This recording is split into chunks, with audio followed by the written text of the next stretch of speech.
This video is brought to you by The Corbett Report, 2009 Video Archive.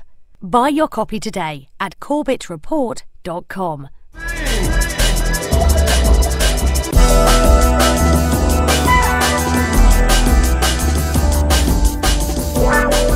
Welcome. This is James Corbett of corbettreport.com with your Sunday update for this 8th day of May 2011.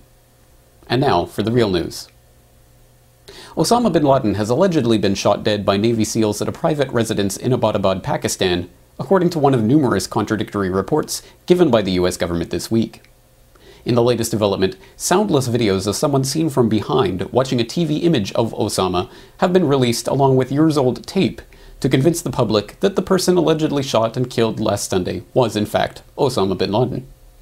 It has yet to be explained how the release of this footage in any way supports the idea that Osama bin Laden was shot and killed last week and immediately buried at sea, nor how silent, undated images of someone who may or may not have been bin Laden disprove the assertion made by numerous heads of state and counterterrorism officials that he has in fact been dead for years.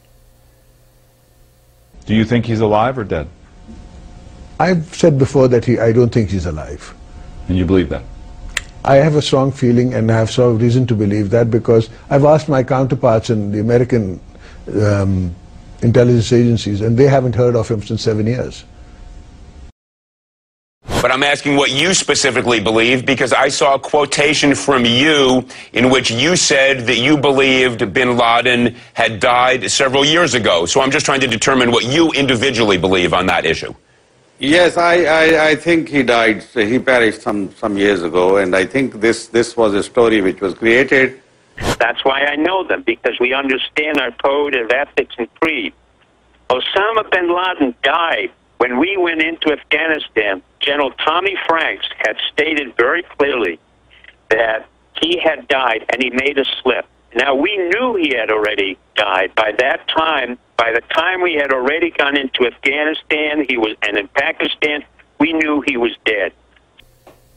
The administration has been able to dominate the 24/7 news cycle for 1 week now by providing a completely unskeptical establishment media with a story that, it now turns out, was completely wrong in every respect, and then retracting that story piece by piece throughout the week. Originally, it was announced that bin Laden was killed after the SEALs stormed an opulent compound and engaged in an intense firefight with al-Qaeda operatives, including bin Laden himself, who not only returned fire, but used his own wife as a human shield. Since then, that version of events has been amended to state that the SEALs stormed a relatively Spartan, unremarkable house, that only one of the people there actually attempted to use a gun, and that bin Laden did not return fire or use his wife as a shield. Now, many analysts are noting that the confusion around the narrative of the killing is a deliberate tactic to keep the public talking about an event for which absolutely no evidence has been provided, and which has been outright contradicted by numerous experts and witnesses. And we were able to monitor on a real-time basis the progress of the operation from its commencement to its time on target, to the extraction of the remains, and to then the egress off of the target. What about at the White House Situation Room where President Obama was? Did he have was he seeing anything, any actual time, real-time action going on as well? I think they were viewing some of the real-time aspects of this as well in terms of the intelligence that we were getting. So do you think, did the President see the shots fired at Osama bin Laden? No, not at all. Was there anything about this house that you found suspicious, that you found strange about? To be honest, I always go in the evening, walk from my house to the same house where they said the Osama bin Laden. The next house is my other house, which I rented to my cousin friend. And every day in the evening we went there by walk with my wife for just walking. I never seen anything like that, and that's why I can't believe that. And to be honest, it's not true. Osama, maybe some other people, but Osama is not the bird who went to the inside, because this is restricted area. When we came out from outside to come here, always army will say, oh, where's your ID card? So it's not unbelievable. Right. Thank you very much. An interesting reaction. That was Jahangir Khan, a local resident. From the outset, the news that the Navy SEAL team allegedly dumped Osama's body into the sea has been the piece of the puzzle that has left the public most skeptical. Originally justified as being a traditional Islamic way of disposing of a body, that information has now been revealed to have been part of a deliberate deception campaign, with government IP addresses having been responsible for adding information about burial at sea to the Wikipedia article on the subject in the hours after the announcement. Many Muslim scholars have now come out to note that burial at sea is not a traditional Islamic practice.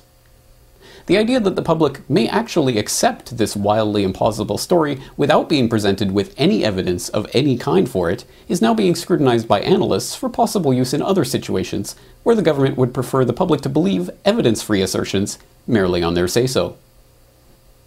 Other possible uses for this technique have already been suggested by pundits.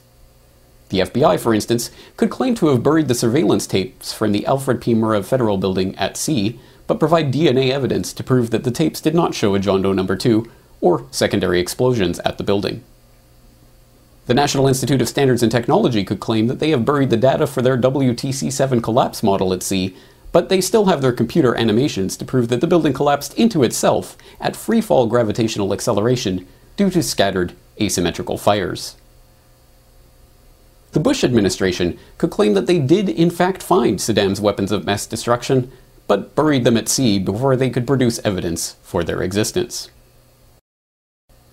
Many observers are cautioning, however, that regardless of the particular details of this incident, more worrying is how the incident is now being used to position the Americans and Pakistanis on a more antagonistic footing, potentially opening the door for greater conflict in the Middle East, and indeed around the globe. Pakistan's army is admitting to shortcomings in its efforts to find Osama bin Laden, but at the same time it's warning the U.S. not to conduct any such missions again within its borders. Northwest Pakistan echoed with high anti-US emotions when thousands of people organized a sit-in in Metropolis Peshawar to protest against US drone attacks in Pakistan's tribal belt.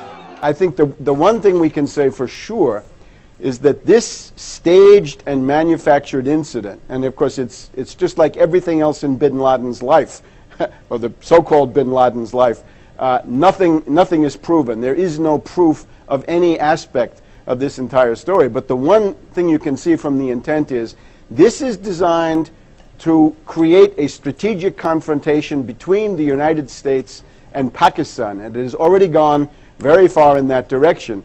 And I've been talking for some time now. I talked about on your program a couple of months ago about how this really represents the beginning pre-stages of a lead up to World War III and a confrontation in the long run with China. And I think this is another part on that road. And I think obviously they're setting up Pakistan for some major military action in the very near future. And we know that just 6 days before they rolled out this corpse to tell us that Osama is dead, we know that just 6 days before the WikiLeaks false flag operation released those documents from Guantanamo, which said that, of course, they've got nukes planted all over Europe and they're going to unleash them if Osama ever dies.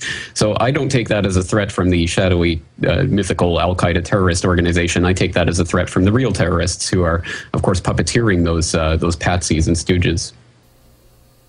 The event raises the possibility of a false flag terrorist incident to be blamed on Pakistan and used as a justification for a full-scale military incursion into the area.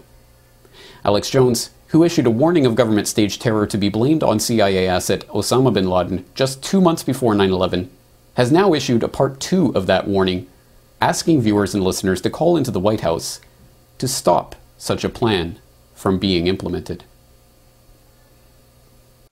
The point is, if any terrorism comes, it's from this government. And if there was an outside threat like a bin Laden, who was a known CIA asset in the 80s, running the Mujahideen war, and whose family builds all the military bases over in Saudi Arabia right now, and sits on the board of Iridium Satellite, he's the boogeyman they need in this Orwellian phony system. I want the White House numbers up there now. A big part of this solution, after you research all the government terrorism and check out what I'm saying is true, call the White House and tell them, we know the government's planning terrorism. We know Oklahoma City and World Trade Center was terrorism. We know the Joint Chiefs of Staff wanted to blow up airliners, Baltimore Sun. If you do it, we're going to blame you because we know who's up to it. Or if you let some terrorist group do it, like the World Trade Center, we know who to blame. And you could save the planet. I'm calling it Operation Expose the Government Terror. clearly, we have said that as the economy implodes, as they launch these new wars, that they would then bring in stage terror. And this death of bin Laden is a psychological resurrection of him. Then they introduced the 4 new bin Ladens, 3 of which on record trained in the U.S., 2 of which on record absolutely worked for the federal government at the highest levels of black ops. And they're so arrogant, it's just admitted everywhere, but still it's not kosher to point that out. So they're rolling them out just like they did pre-9/11. I'm seeing the exact same preconditioning. So maximum, total red alert. Everyone, and in fact, I'm going to ask Aaron Dykes to do this next hour. We need to get the White House number, the Congress number, the switchboard, launch Operation Expose the Government Terrorist, Part 2. I haven't done this in 10 years, since July of 2001. Now please go to CorbettReport.com to download episode 185 of the Corbett Report podcast, The Singularity Cometh, where we interrogate the transhumanist ideal of mankind merging with machines to gain immortality.